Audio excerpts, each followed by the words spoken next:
mais uma vez, boa tarde a todas, todos, todes. O PROCAD é um programa de cooperação acadêmica mantido pela CAPES, e nós tivemos uma proposta aprovada no edital do PROCAD Amazônia, que envolvia universidades da Amazônia. O nome do projeto é Os Significados das Trajetórias de Escolarização de Jovens Estudantes Amazônidas. Ele foi aprovado em 2018, tem vigência até 2023, com possibilidade de prorrogação por causa dessa pandemia. Nós, então, contamos, né, com o envolvimento direto de 3 universidades, a proponente, que é a UFAM, e 2 associadas, que é a UNIR, a Federal de Rondônia, e a UNB, que é a Federal de Brasília. Nós realizamos uma pesquisa em conjunto, né, voltado para essa temática do projeto. Essa pesquisa sofreu alterações, adaptações no ano passado, para que a gente pudesse fazer a coleta de forma virtual, né, a construção dos dados, e temos também inúmeras outras atividades de intercâmbio, como, por exemplo, as disciplinas conjuntas, né? Essa é a segunda disciplina, ou mesmo as missões de estudo, como alguns alunos já se deslocaram até o UNB para fazer um curso de verão, e os professores também que fazem atividades em parceria, tanto analisando dados, produzindo publicações, organizando uma produção intelectual. Além disso, a gente tem o Marcelo, que acabou de entrar, que fez o pós-doc, terminou agora esses dias, né, no âmbito desse projeto. A Lilian também fez pós-doc, apesar de não ter tido bolsa, mas acabou sendo uma temática vinculada ao PROCAD também. E tem um conjunto grande de estudantes de iniciação científica, de graduação, né, de mestrado ou de doutorado, que está vinculado, a partir da orientação, né, ao projeto. A intenção geral desse projeto é produzir conhecimentos que ajudem a qualificar, né, a ação da universidade no acolhimento aos estudantes, na identificação das demandas dos estudantes, para que esses estudantes consigam iniciar e concluir seus cursos, né, e ter um bom aproveitamento nos cursos.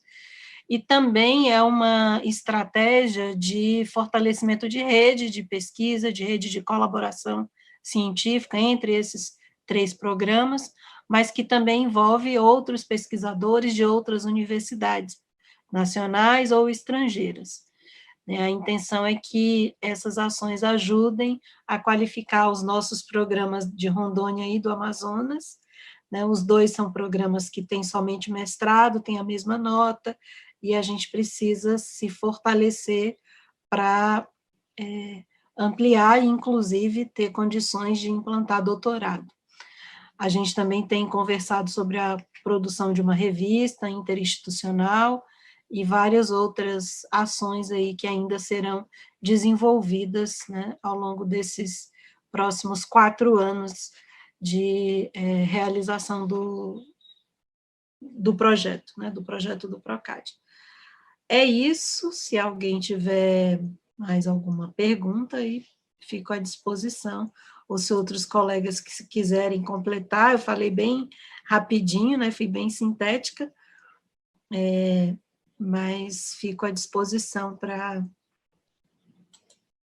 dar mais informações, ou responder a perguntas que vocês tiverem. Você podia falar um pouquinho mais do método? Sim.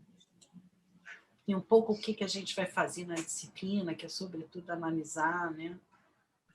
Então, os objetivos da pesquisa são analisar como os estudantes significam sua trajetória de escolarização e as vivências no ensino superior, né, a participação nas atividades da universidade, analisar mudanças e transformações nessas vivências escolares, porque a ideia é que a gente entreviste o mesmo grupo de estudantes, né, ao longo do tempo, e a análise dos dados, ela deve ocorrer a partir de diferentes métodos, né, interpretativo, dialógico temático, análise de discurso, microgenético, e essa é uma das razões da gente estar nessa disciplina hoje, que é para estudar, né, para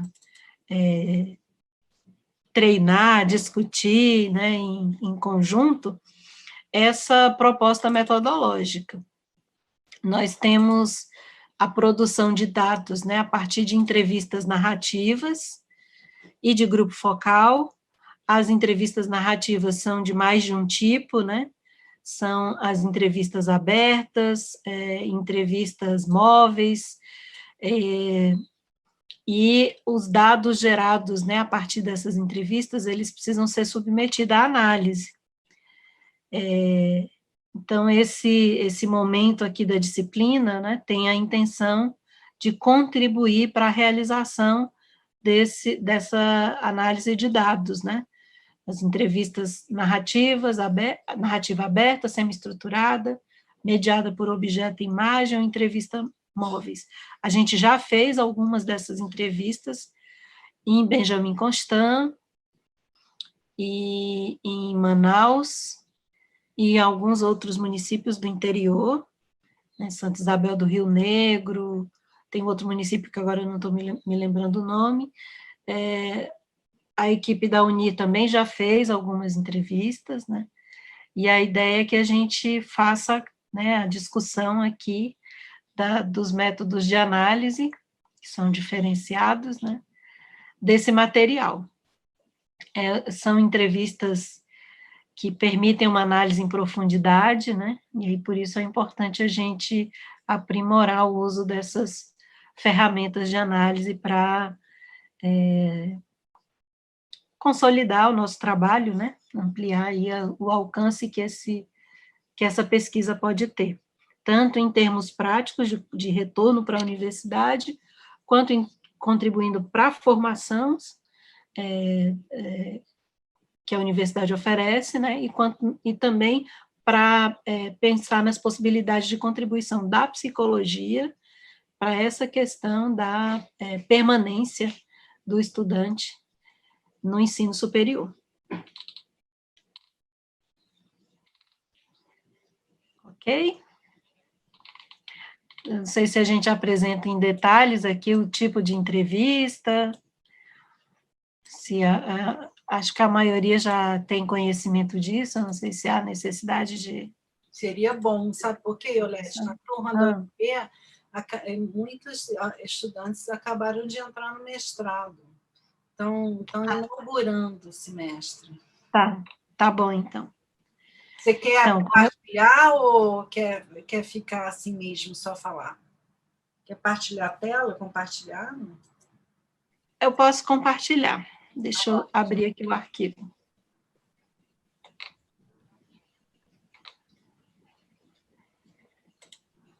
Depois, se Lilian quiser comentar um pouco, porque é interessante, né, também aí o contexto que vocês têm, né, com as diferentes etnias, né, Iolete, essa coisa para a gente é muito nova, das diferentes etnias, se você pudesse também comentar, né, por exemplo, quais as etnias que tem em cada um dessas regiões, para nós é muita novidade, né, é importante educar a gente também aqui, não é?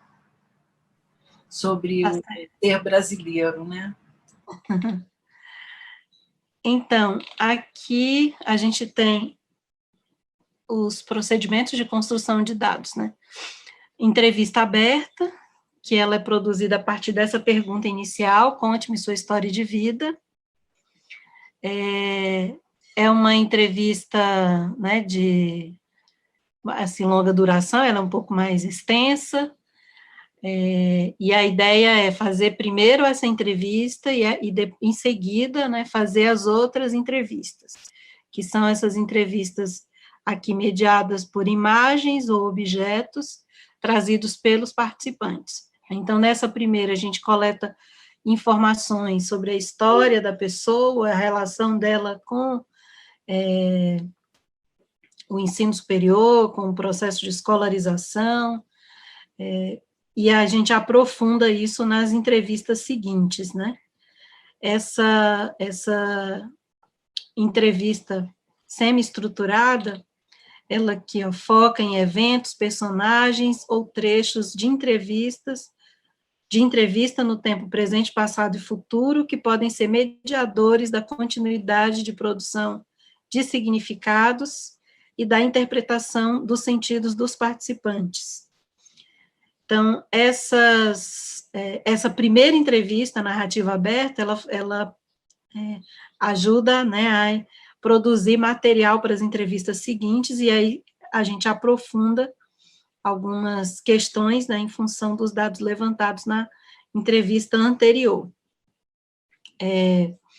A entrevista mediada por objetos ou imagens, né, então, a gente pede na entrevista anterior que na seguinte a pessoa traga, né, esse objeto ou imagem, e a gente pergunta isso aqui, né? Que objeto ou imagem você trouxe para comentar sobre o tema de transição do ensino médio para o ensino superior? Por que você escolheu esse objeto ou imagem? Conte-me mais. Você poderia relacionar esse objeto ou imagem com o que me contou até o momento? Você teria algo mais para comentar? Então, são outras questões que a gente faz a partir do objeto que a pessoa trouxe, né? Teve uma das entrevistas que já foram realizadas, né, o estudante escolheu levar o histórico escolar dele. Era um estudante indígena lá em Benjamin Constant, né, um estudante da etnia ticuna, e ele contou, assim, como foi o processo da comunidade escolher ele para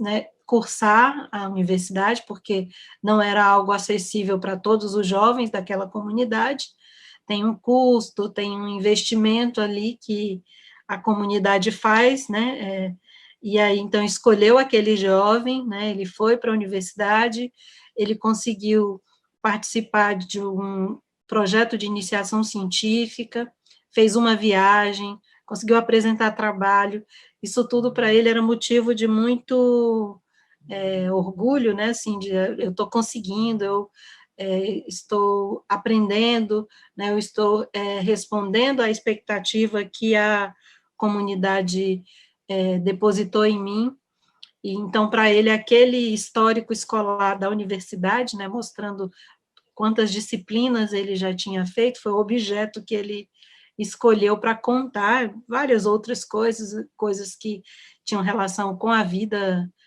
dele, a família dele, a vivência na comunidade, mas que faziam sentido naquele momento para falar das vivências dele na universidade. Então, só um exemplo, né, de objeto ou imagem aqui, né, nesse momento. Tem também as entrevistas móveis, que nesse momento a gente vai ter dificuldade de fazer, por causa da pandemia. Mas nas que a gente já fez, né, já a pessoa escolhe um lugar que pode ser na própria universidade, pode ser na cidade, na comunidade, onde é realizada a entrevista, né. Aqui também, né, tem essas outras possibilidades, né, de trazer fotos do tipo paisagens linguísticas de escrita ou desenhos locais, dos locais que percorre. Essa poderia ser até uma adaptação para entrevista virtual, para falar de contextos, né, de lugares importantes e que se vinculam a essa experiência de escolarização. Aí vem as perguntas, né, por que escolheu este espaço, do que se lembra, o que pode me contar sobre eventos, pessoas e significados disso para a sua transição do ensino médio para a universidade, comente sobre o tema da transição do ensino médio para o ensino superior, por que escolheu este objeto imagem, conte mais, como poderia relacionar este objeto, no caso de uma foto, ou até mesmo um texto, né? E aí a gente, né, tem uma continuidade das conversas iniciadas a partir das outras entrevistas. Eu fiz um desenho aqui, foi... Então, os tipos de entrevistas são esses, além da entrevista do grupo focal. A gente não definiu assim, uma sequência rígida dessas entrevistas. Em alguns lugares a gente fez primeiro o grupo focal, para depois conseguir fazer as individuais. Em outros momentos a gente fez as individuais, depois o grupo focal, em função mesmo da viabilidade, da disponibilidade das pessoas, de espaço físico, né, do que foi possível realizar na instituição. Já fizemos várias entrevistas, assim, né, no caso foi 2019, né, e início de 2020, e aí algumas poucas entrevistas em 2020, nessa modalidade virtual, em função da dificuldade tanto do acesso à internet para esses estudantes de Benjamin Constant, com alguns a gente já fez a segunda rodada de entrevistas, porque eles não estavam na cidade, estavam em outro lugar que tinha internet, aí foi viável fazer a entrevista, mas não fizemos com todos ainda. A ideia que é de ter um grupo pequeno, já que é um estudo em profundidade, né, então não é, o que interessa aqui não é a quantidade de pessoas, né, mas a gente já fez um número bom em Benjamin. Em Manaus e em alguns municípios, a gente não fez essas modalidades aqui, a gente fez um instrumento, né, mais estruturado, com poucas questões abertas, que era para fazer um levantamento mais geral de informações do público, né, que frequenta a universidade. Com a perspectiva, né, de que em 2020 a gente poderia fazer essas entrevistas nesses outros lugares, o que ainda não foi possível.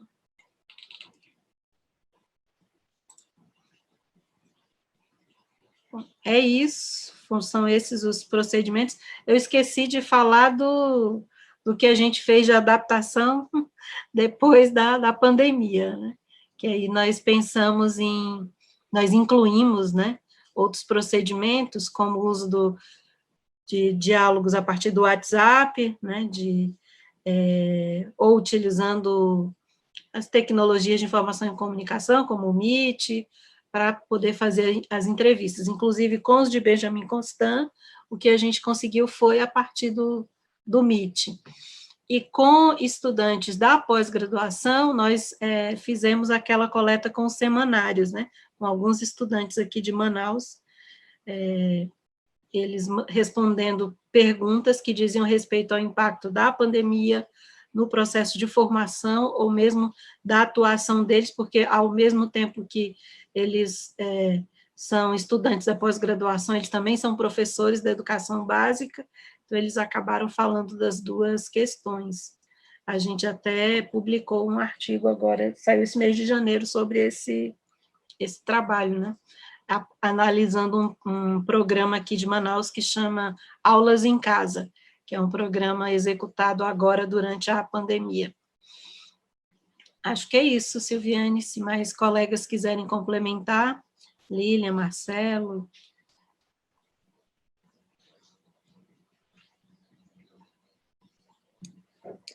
Aqui na Unir, a gente tem trabalhado em frentes diferentes, né? Então, a professora Maria Ivonete Tamboril, ela tem trabalhado com temáticas relacionadas aos indígenas, às cotas, né? E ela tem os estudos em PIBIC e também orientandos de mestrado que têm trabalhado a temática e identificado, né, as questões.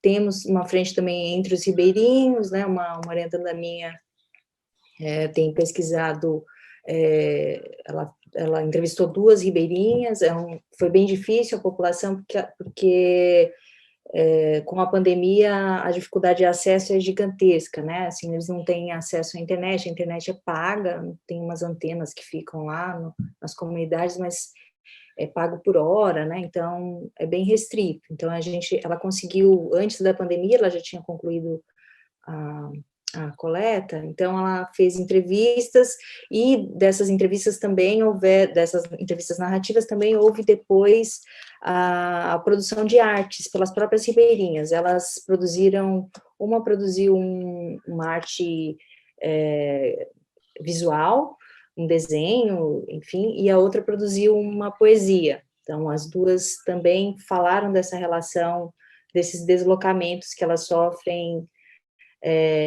ao sair da comunidade e entrar para a cidade. Então, todos os sofrimentos que estão envolvidos, né, e o quanto elas não têm apoio na nossa instituição. Por exemplo, não há nenhuma política específica de apoio a elas, né, aos ribeirinhos de um modo geral, diferente de outros cursos em que você tem uns cursos, na nossa universidade, 2 cursos, né, que são construídos com essas populações, um que é voltado para a população indígena e outro que é voltado para a população do campo.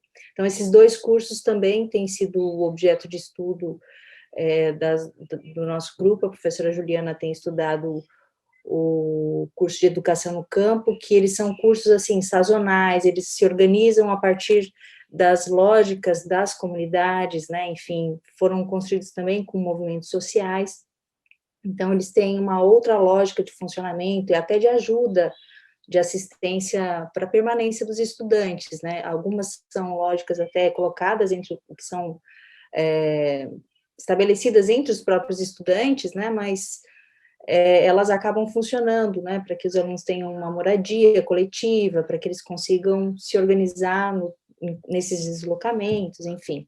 No caso das ribeirinhas, o que a gente tem observado é que isso é mais cruel, é mais duro, porque elas sofrem todo o processo mais individualmente, né? Não há um processo de coletivo, né? Seja de ajuda mútua, ou seja pela própria instituição. Elas não são contabilizadas, a universidade não tem uma conta de quantos indígenas existem, de quantos ribeirinhos existem matriculados, né? Então, o que a gente tem observado é isso, por enquanto. E também a gente tem, na educação do campo, também a aluna ela vai fazer grupos focais com as estudantes que ela entrevistou, e nós tivemos também uma pesquisa sobre os migrantes. Uma estudante nossa analisou os migrantes latino-americanos na universidade, a presença, enfim, também foi bastante emblemático, assim, as descobertas que ela foi fazendo das histórias de vida, de como eles chegam, enfim, aqui, né, e como a universidade também ainda não tem nenhuma política estabelecida para fortalecer essa permanência desses estudantes. Para o ingresso até tem um projeto que é feito por uma professora da Letras, e que oferece para eles aulas de português, né, umas aulas, até há um cursinho preparatório para eles. Então, a gente tem observado como esses diferentes grupos acessam a universidade, né, aqui em Rondônia, e como as dificuldades que eles vão enfrentando para essa permanência. Isso que a pesquisa já tem revelado para a gente, né, que a gente também tem um pé da análise das políticas que a professora Marli tem feito. E agora, na pandemia, estamos começando a coletar dados sobre o ensino remoto. Enfim, tem sido bastante difícil acessar os alunos, né, assim, contatá-los, enfim, são desses grupos que já têm mais dificuldades, né, de acesso à internet. Acho que é isso. Posso falar? Então, da UFAM, né, também compõe o grupo Caiolete, Gisele, Denise, Cláudia, que eu esteja lembrado, tem mais alguém também, né? Tenho 2 orientandas, uma estudando, assim, também entrada de ribeirinhos na UFAM, de modo geral, de mestrado, e uma outra mais especificamente do curso de Ciências Agrárias. E ela é psicóloga, né, estudando no curso de Ciências Agrárias, porque ela fez o ensino técnico agora eu não lembro exatamente o nome, mas é Ciências Agrárias para mim, né? mas tem um nome mais específico. E aí ela achava assim que a psicologia estava distante dessas questões rurais, aí ela viu proximidade com isso a partir dos eventos assim que eu tenho participado, com as interações com pessoas da América Latina, né, que tem trabalhado com a psicologia rural, né? E aí ela então decidiu investigar mais especificamente os ribeirinhos que se dedicam a fazer o curso de Ciências Agrárias. Porque é como se fosse assim, ela quer entender assim se essas trajetórias de escolarização estão marcadas pela ida desses órgãos que vão às comunidades, querendo propiciar desenvolvimento comunitário pela lógica produtiva, né? E, e aí, de repente, um desses estudantes fica influenciado por isso, né? Enfim, e em relação aos indígenas, tem a minha orientante PIBIC aí, que está online aqui também, a Thaís, que eu já tinha feito um trabalho anterior com também de estudo de indígenas de pós-graduação, mestrandos e doutorandos. Essa é uma publicação e a gente viu algumas coisas. Aí agora ela está estudando mais especificamente a permanência, né? E ela ficou sensibilizada com um caso assim bem emblemático, assim, né? Uma pessoa indígena lá assim com uns relatos assim bem fortes, né? E aí então a gente decidiu se aprofundar nesse estudo de caso para compreender com mais profundidade como é que essa pessoa indígena, dando exemplo também de outros, né, vivencia assim a sua trajetória na universidade.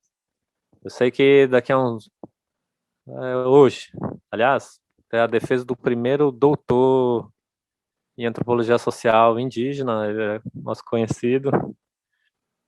Inclusive, eu tenho uma publicação com ele aí que saiu esse ano, fruto de outro trabalho de mestrado. E então, assim, eles estão chegando a esses lugares de pós-graduação. E uma das minhas alunas, que elas estão fazendo matrícula até sexta-feira, eu espero que ela se matricule também, ela me disse que sim, é indígena, né? Então, a primeira indígena do PPG Psi. Aí a gente, vamos ver assim se ela quer aderir a esse projeto do Procad, mas ela tinha sugerido uma outra temática lá de estudo do suicídio indígena, mas a gente vai conversar ainda. Então, no momento é isso. Só esqueci de mencionar que nós também temos um estudante estudando as juventudes negras, e a Alessia, que está aqui, ela vai falar talvez depois, não sei se vai ter tempo, ela está estudando a população transgênero. Então, também a gente tem esses trabalhos importantes lá, que eu esqueci de mencionar.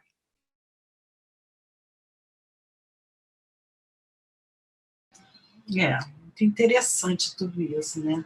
Vocês podiam comentar um pouquinho, só para a gente, para quem não conhece, eu também gosto de ouvir tanto, né? Eu vou falar mais alto, senão a Denise não escuta, né? Eu queria muito que vocês comentassem, se pudessem rapidamente, de que etnias a gente está falando, né? Vocês poderiam comentar rapidamente? Que estão participando, seja como estudantes, seja como sujeitos, né, que estão contando, interpretando suas histórias para a gente. São muitas etnias diferentes, né? Assim, no estado tem mais de 60, mas na região onde a gente está pesquisando, eu vou me lembrar mais do Alto Solimões, que é onde eu trabalho mais, né? Da região de Humaitá, eu não sei direito, não tive contato ainda. Mas lá no Alto Solimões, tem os ticunas, né, é o grupo que a gente já entrevistou mais e que participa mais das atividades, né, mas tem também Cocama. No caso dos ticunas, tem um aspecto interessante, é que existe essa etnia também na Colômbia e no Peru, e lá é uma região de tríplice fronteira. Então, é um grupo que circula nos 3 países, né? Eles não fazem tanta distinção de que país é, né? Eles se identificam como ticunas e geralmente falam português, falam ticuna, falam espanhol, né? E é um grupo bem grande. Tem uma região próxima a Benjamim, que é o Vale do Javari, que é uma região que tem muitas vulnerabilidades, né, assim, mortes por desnutrição de crianças, assim, porque o Estado brasileiro abandona muito, né, a população indígena. Nesse momento de pandemia, né, mesmo, a gente tem sofrido bastante o impacto desse abandono, porque é muito difícil chegar à assistência nesses lugares de difícil acesso, e inclusive nos próprios municípios, né, não tem UTI, é só na capital, só em Manaus, e aí na área indígena a situação é muito mais grave, porque a população indígena é muito mais vulnerável para essas doenças, que quem vive na cidade já tem muito mais resistência a essas doenças do que a população que está um pouco mais distante, né? Então, no Alto Solimões a gente tem trabalhado mais com os ticunas, mas tem várias outras etnias que estão presentes ali, que são atendidas pela universidade. A universidade não tem um curso específico para indígena nessa região, eles ingressam junto com os outros estudantes não indígenas, e isso implica que eles precisam se afastar da comunidade, muitas vezes ficar na cidade um tempo para, dependendo do lugar, eles voltam no final de semana para casa, né, ou mesmo só nas férias. Tem comunidades que são bem próximas, né, dá para fazer esse deslocamento diário, mas grande parte delas é mais distante, é mais difícil o deslocamento. E no Amazonas, existe muito pouco estrada, né? Então, o transporte, ele é basicamente fluvial e, para alguns lugares, transporte aéreo, com poucas rotas comerciais. A maior parte do transporte aéreo é um transporte ou militar ou fretado, né? Avião fretado, que é um custo altíssimo.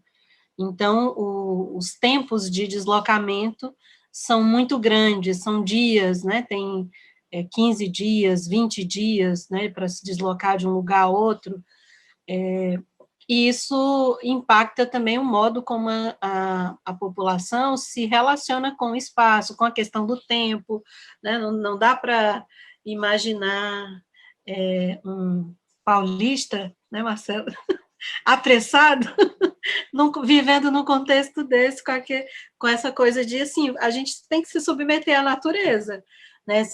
Eu fui agora, no ano passado, eu fui em Santa Isabel do Rio Negro, eram 36 horas de barco, né?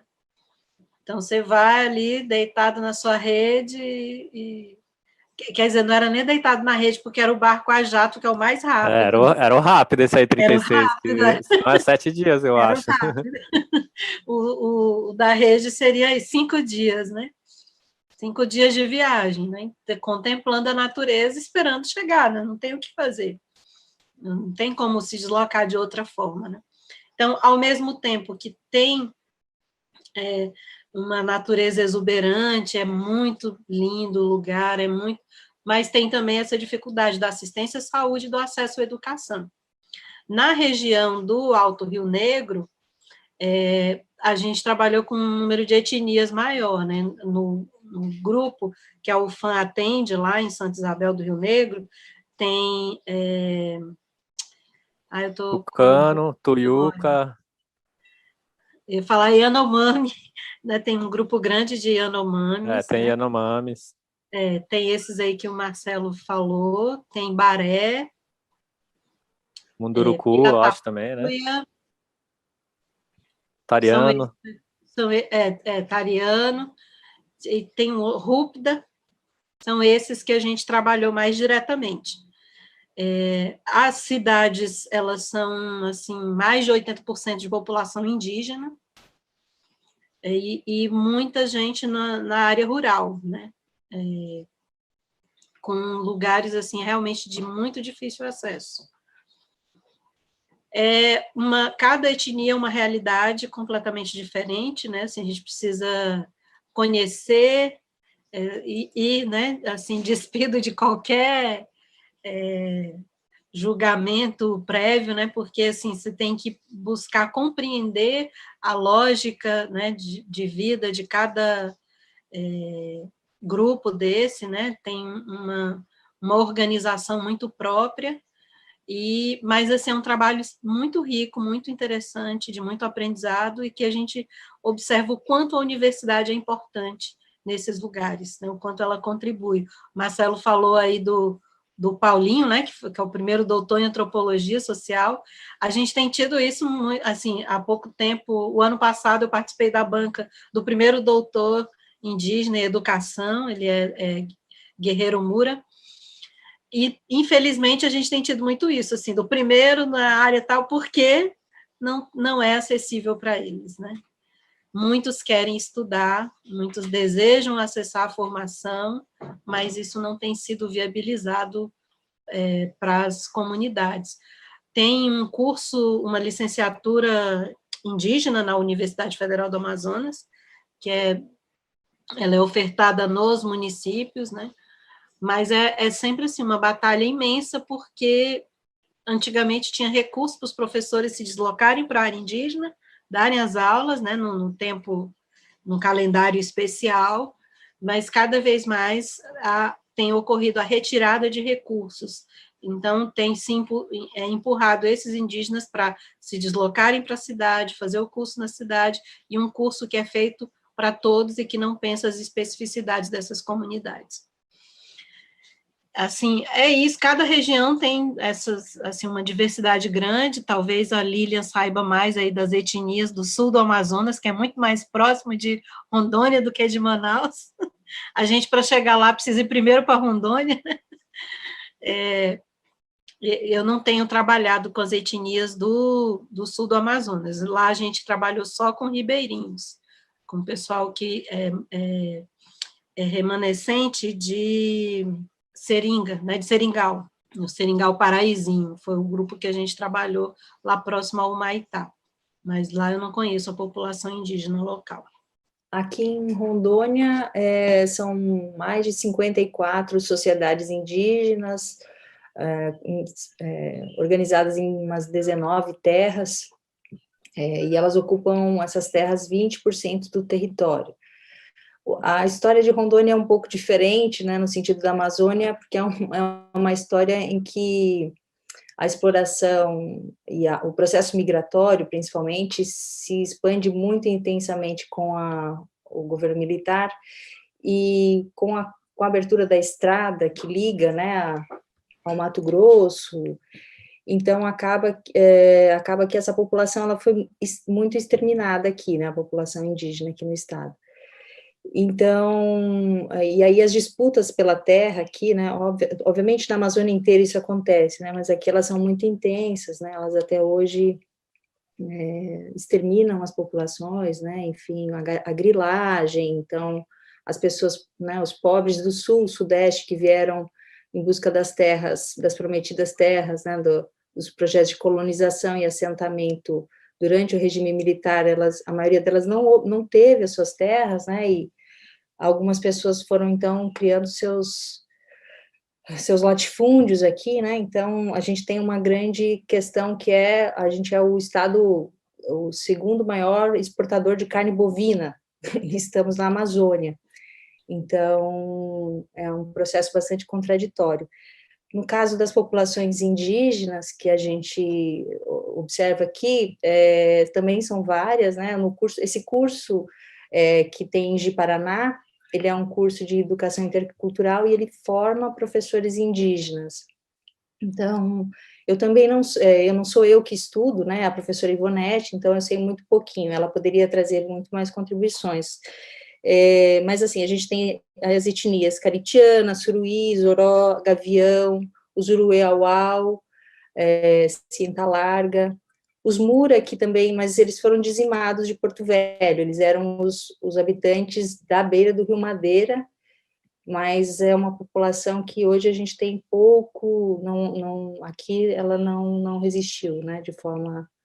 e aí a gente tem observado também alguns ressurgidos, os Coruborá, tem algumas populações ressurgindo, né, é por aí, assim, os caminhos que a gente tem seguido.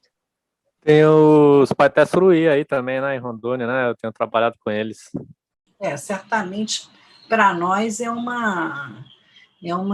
assim, é assustador, né? Porque a gente só tem notícia de 2 ou 3 etnias aqui, não é? Então a gente vê que é uma riqueza imensa, né? É uma diversidade imensa, não é? A gente pensa na diversidade, não é? Em termos de fauna e flora, e não pensa em termos das etnias, não é?